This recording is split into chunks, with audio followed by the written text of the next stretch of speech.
Tanamkanlah sabdamu ya Tuhan dalam hati kami.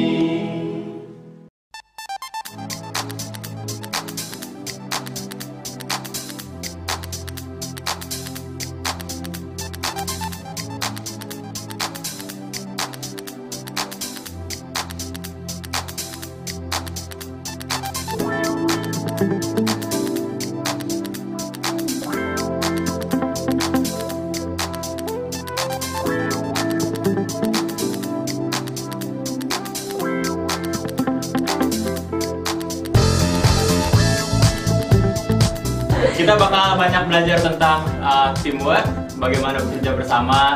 2 hari ini bisa belajar gimana bisa bekerja dalam tim.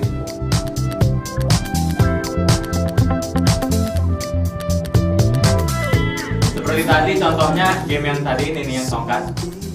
Tugas yang sangat gampang, nurunin ini ke bawah aja. Itu tuh jadi susah kalau misalnya nggak ada planning sebelumnya. Kalau pembagian tugasnya salah, strateginya salah. Tugas yang sebenarnya gampang dikerjain oleh 2 orang, dikerjain oleh grup malah jadi susah.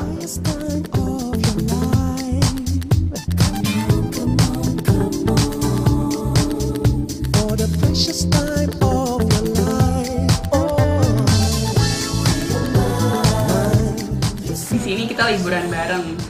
Tujuannya karena kita sama komite gitu, kita selama 2 tahun datang kita kan bakal kerja bareng, dan ada baiknya juga kalau kita lebih saling mengenal, tahu sifatnya masing-masing.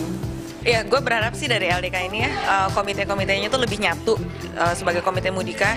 Jadi bisa lebih akrab juga, bisa lebih tahu mau bawa Mudika ini kemana, dan bisa lebih bangga jadi anggota Mudika dan jadi komite Mudika. Jadi eksistensi Mudika di Melbourne bakal bisa lebih kuat gitu.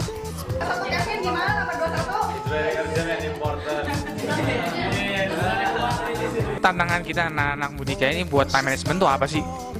Time management itu gampang-gampang susah, dan tadi gue udah kasih semua teorinya tentang time management dan gue kasih toolsnya juga.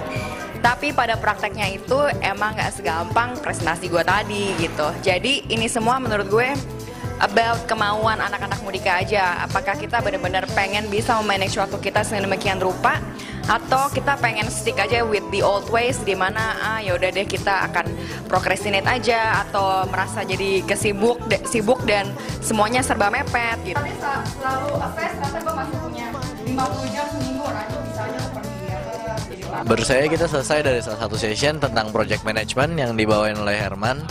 Herman, inti dari session tadi itu apa ya?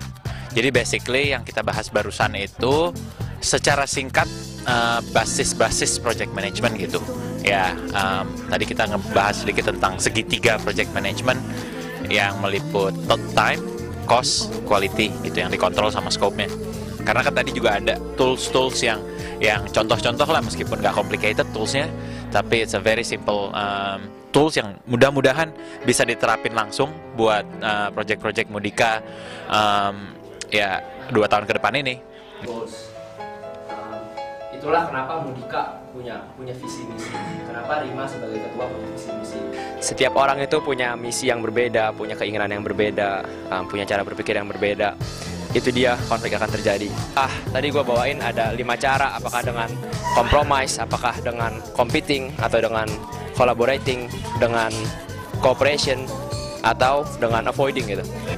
Konflik itu benar-benar unik. Pada saat konflik, pada saat itu udah terresolve, konflik itu di situ sudah kelar gitu. Jangan lagi dibawa-bawa dan akan menimbulkan konflik yang lebih dalam.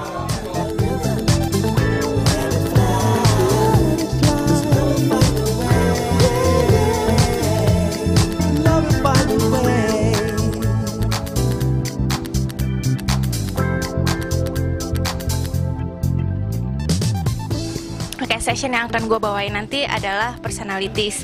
Soalnya Mudika itu kan adalah suatu organisasi di mana anggota-anggotanya tuh banyak sekali. Kalau orang tuh dengan different personalities tuh bisa exist di dalam suatu organisasi dan bisa saling complement each other gitu. Outcome yang gue harapin nanti adalah kalau misalnya mereka udah bisa lebih mengerti diri sendiri, hopefully mereka juga bisa lebih mengerti orang lain. Jadi kita bisa bekerja sama di dalam acara-acara Mudika yang mendatang nanti dengan lebih baik ya. Jadi mereka lebih bisa mengerti each other, lebih bisa misalnya dalam project management mereka juga bisa alokasi orang-orang ke full potential mereka gitu.